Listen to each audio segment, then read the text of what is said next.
NA 217 से पाकिस्तान राहत party के नामजद उम्मीदवार सैयद सिकंदर शाह के कागजात नामजदगी मंजूर हो गए।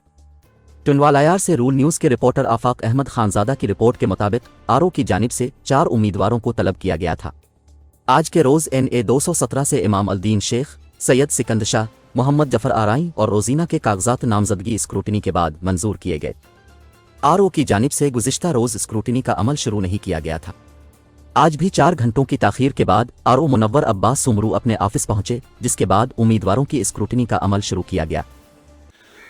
बिस्मिल्लाहिर्रहमानिर्रहीम।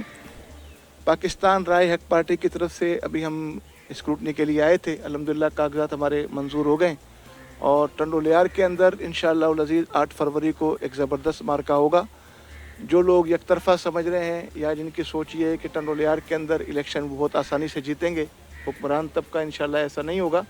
टंडोलियार के अवाम बाशऊर अवाम हैं, उन्हें अच्छी तरीके से याद है कि बरसात में क्या हुआ, सैलाब में क्या हुआ, कैसे लोग हर बंदे को अपने सिसकते हुए बच्चे याद हैं, बिलखते हुए बच्चे याद हैं, वो बरसात की झोपड़ियाँ याद हैं, वो पानी के अंदर से गुजरती हुई लाशें याद हैं, वो मैयतों का उठाना याद है।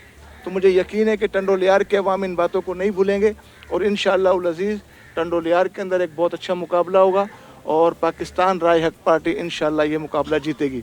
दूसरी बात ये कि पाकिस्तान राय हक पार्टी किसी को गालम गलोच देकर किसी पे इल्ज़ाम लगा के सियासत नहीं करेगी, बल्कि हम अपनी कारकर्दगी की बुनियाद पर सियासत करेंगे। और जब हमने कारकर्दगी पेश की कि एक मुश्किल हालात में कौम के साथ कंधे से कंधा मिलाकर खड़े हुए और दिगर अमूर के ऊपर, टंडोलियार के दिगर मसाइल के ऊपर जिस अंदाज में हमने आवाज़ बुलंद की, उसको बुनियाद बनाते हुए इंशाअल्लाह इलेक्शन में हिस्सा लेंगे और इंशाअल्लाह कामयाबी हासिल करेंगे।